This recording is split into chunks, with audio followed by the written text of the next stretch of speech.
Bafowethu namhlanje ngifuna ulethulela inkulumo enohlonze.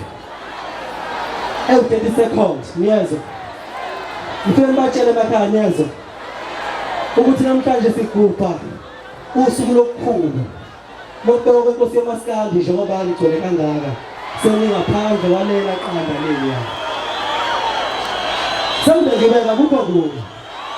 Namba mfowethu ngantshela kule minyaka edlule ngathi ubukhosi mina ngibuphi bona ubupha mina sebengificula ngalo.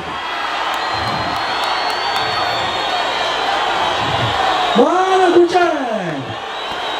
Futhi sengimdala ngasebanzi ngikhulile ngoba ngasho insizwa ngencane kabi. Uyafuna wazi ukuthi ngasho waziphi insizwa.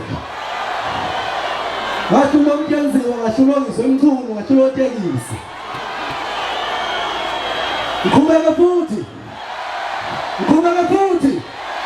Anobuya ngonyaka ozayo ngizonitshela. Inkosi ayilambi kakhulu mayikhuluma. Ngifuna ukunishaya kusesemnandi ngicela ngibhala amafoni.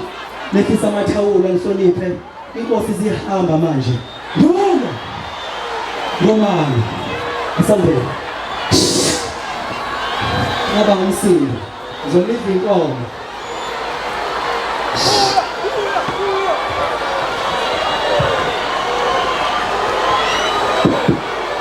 Yeah.